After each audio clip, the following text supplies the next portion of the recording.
Hello friends, வணக்கம். Welcome to சும்மா செல்வா. இந்த வீடியோவில் இந்த வருட நவராத்திரி எந்த டயத்தில் நம்ம கலசம் வைக்கலாம், எந்த மாதிரி நம்ம படிகள் அமைக்கலாம் அப்படிங்கிறது தான் பார்க்க போகிறோம். வீடியோக்குள்ளே போகிறதுக்கு முன்னாடி நம்ம சேனலை சப்ஸ்கிரைப் பண்ணி வச்சுக்கோங்க. அப்போ தான் நான் போடுற வீடியோ உங்களுக்கு உடனுக்குடனே நோட்டிஃபிகேஷனாக வரும். சரி, வாங்க இப்போ வீடியோக்குள்ளே போகலாம்.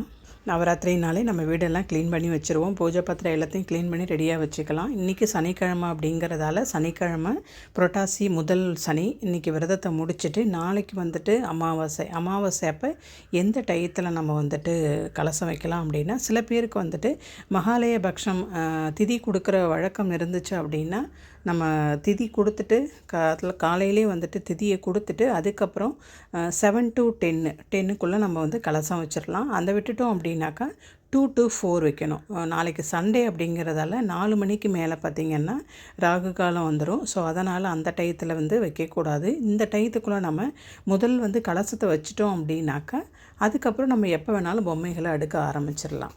இப்போ நமக்கு செப்டம்பரில் கொலு வருது அப்படின்னா நான் ஆகஸ்ட்லேயே வீடெல்லாம் க்ளீன் பண்ண ஆரம்பிச்சிருவேன். ஏன்னா ஒரே நாள் நம்ம எல்லா வேலையுமே பண்ண முடியாது. ஸோ ஆகஸ்ட்டில் எல்லாத்தையுமே ஃபுல் க்ளீனிங் முடிச்சுட்டு கிச்சனில் ஆரம்பித்து ஃபஸ்ட் ரூம் வரைக்கும் வந்துடுவேன். அப்படியே ஸ்க்ரீனு க்ளீனிங் அப்படி இப்படின்னு நிறைய வேலைகள் இருக்கும்.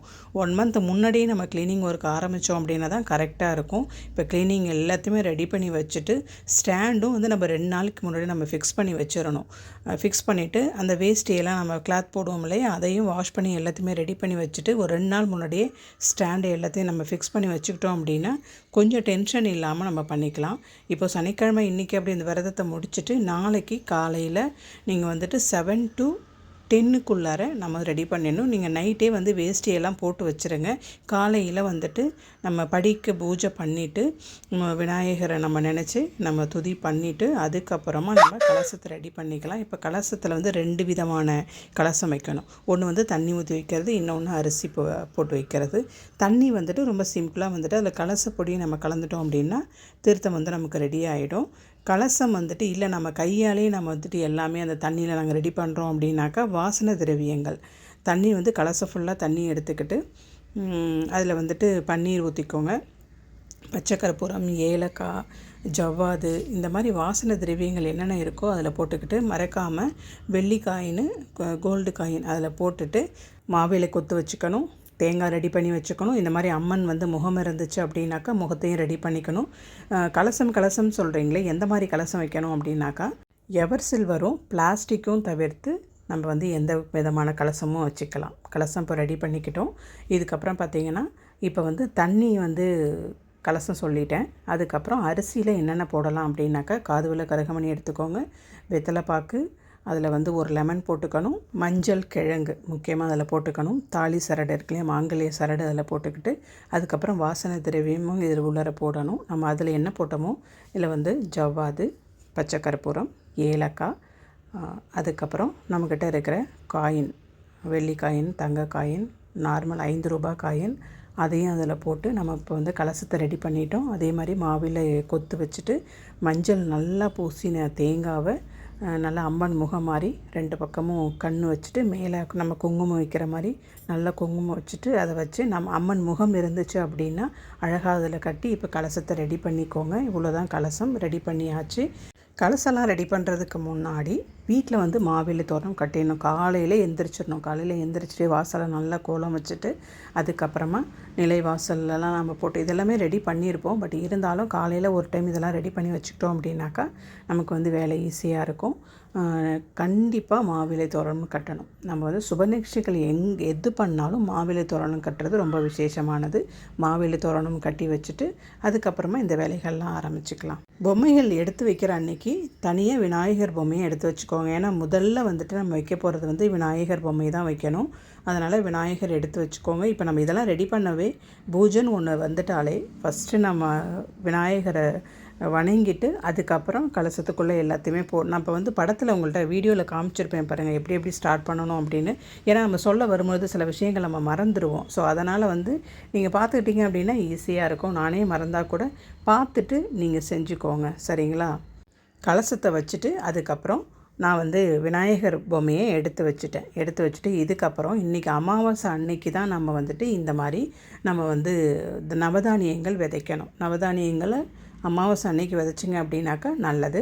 இந்த மாதிரி ஒரு பித்தளை தாம்பலத்தில் ஈர மணல் எடுத்துக்கோங்க. எப்படி மழை பெஞ்சிருக்கிறதால மணல் வந்து ஈரமாக தான் இருக்கும். ஸோ சப்போஸ் நீங்கள் முன்னாடியே எடுத்து வச்சுருந்தா கூட ஈரமாக பண்ணிக்கோங்க. ஈரமாக வச்சுட்டு அதில் வந்து நம்ம கொஞ்சம் நைட்டே ஊற வச்சு இந்த நவதானியங்களை வச்சுக்கிட்டோம் அப்படின்னா சீக்கிரம் முளை வந்துடும். ஸோ அதனால் வந்து கொஞ்சம் ஊற வச்சு இப்போ நம்ம வந்து எல்லாத்தையும் நம்ம வீட்டில் எத்தனை பேர் இருக்காங்களோ அவங்க கையால், அதுவும் சின்ன பசங்க இருந்தாங்கன்னாக்கா அவங்க கையால் போட சொல்லுங்கள். ஒரு தாம்பலம் வைக்கக்கூடாது. நான் 2 பக்கமும் வைக்கிறதில்ல, 2 தாம்பலம் வச்சுருப்பேன். ஆனால் வீடியோவில் ஒன்று தான் காமிச்சிருக்கேன்.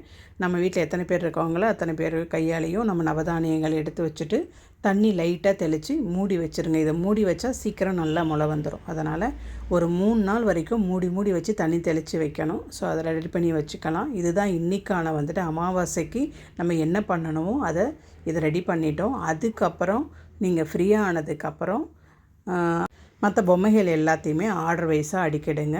கீழே நீங்கள் முதல் படியில் நான் வச்சுருக்கிற மாதிரி கலசத்தை வச்சுக்கிட்டிங்கன்னா உட்காந்து 9 நாளும் அந்த கலசத்துக்கு பூஜை பண்ணணும்.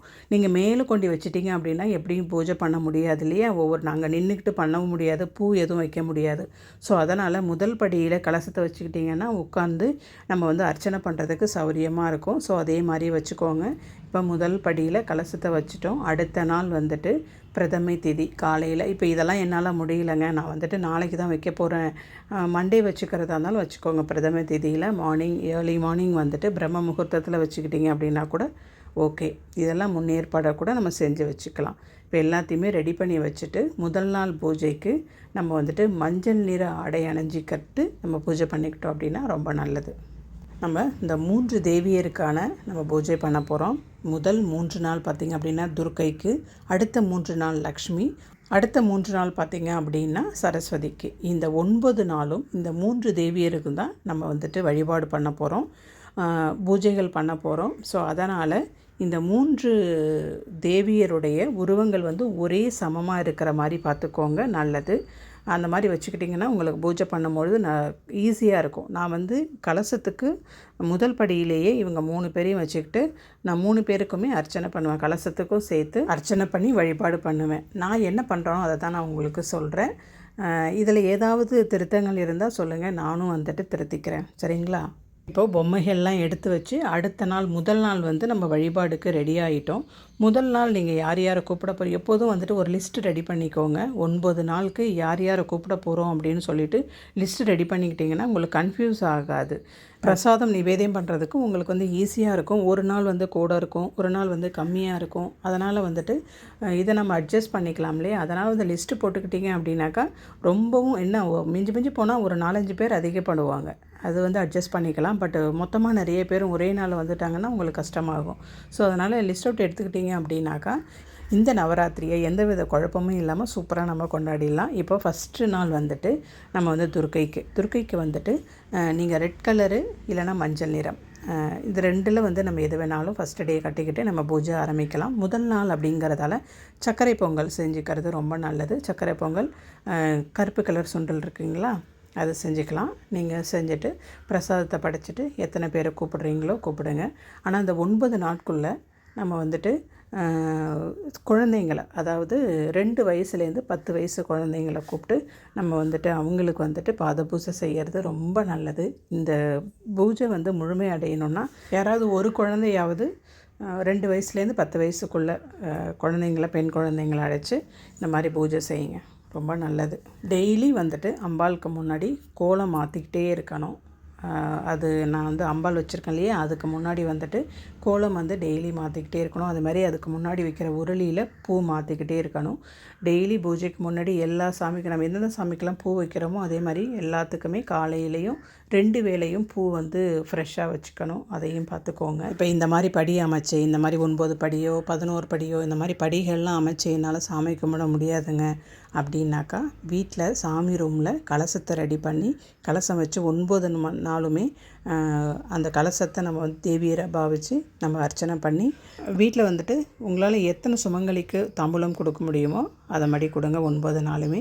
இல்லை வீட்டில் தாம்பூலம் நம்மளால் வச்சு கொடுக்க முடியல, நான் வீட்டில் பூஜை மட்டும் பண்ணிக்கிறேன் அப்படின்னாக்கா கோவிலில் கொண்டு நீங்கள் வந்துட்டு தாம்பூலத்தை கொடுத்துருங்க, ரொம்ப நல்லது. எப்படி கொடுத்தாலும் ஒன்று தான், ஆனால் வீட்டுக்கு நம்ம சுமங்கலிகளை அழைச்சி கொடுக்கறது ரொம்ப விசேஷமானது.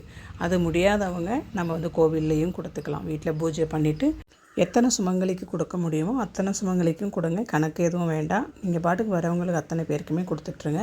முக்கியமாக அதில் வைக்க வேண்டியது என்ன அப்படின்னாக்கா, வெற்றிலை, பாக்கு, பழம், ஒரு வாழைப்பழமோ இல்லை 2 வாழைப்பழமோ வச்சுக்கலாம். அதில் கண்ணாடி வளையல், அப்புறம் சரடு, இதெல்லாம் மஞ்சள் கிழங்கு, இதெல்லாமே வச்சுக்கணும். இதெல்லாம் முக்கியமான இருக்க வேண்டிய நம்ம சுமங்கலி பொருட்கள் அதில் இருக்கணும்.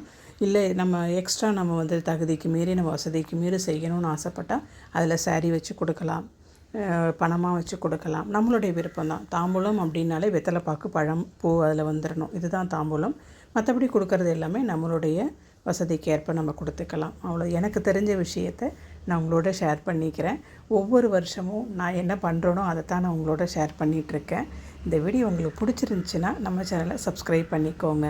ஆனால் இந்த வருடம் இது போன வருடத்துடைய வீடியோவை தான் நான் உங்கள்கிட்ட சொல்லியிருக்கேன். இந்த வருடம் நான் கொலு வைக்கலை. ஒரு சிலருக்கு தெரிஞ்சிருக்கும், தெரியாதவங்களுக்கு சொல்கிறேன். இந்த வருடம் எங்கள் மாமியார் தவறிட்டதால் நான் கொலு வைக்கலை. அடுத்த வருடம் அவங்களுக்கு திதி கொடுத்துட்டு நான் கொலு ஆரம்பிச்சிருவேன். இந்த வீடியோ உங்களுக்கு பிடிச்சிருந்துச்சுன்னா சப்போர்ட் பண்ணுங்கள், லைக் கொடுங்க. கமெண்ட்ஸில் என்ன உங்களுக்கு டவுட் கேட்க முடியுமோ கேளுங்க. நானும் எனக்கு தெரிஞ்ச விஷயத்தை நான் உங்களோட ஷேர் பண்ணிக்கிறேன். தேங்க்யூ. மீண்டும் சந்திக்கலாம்.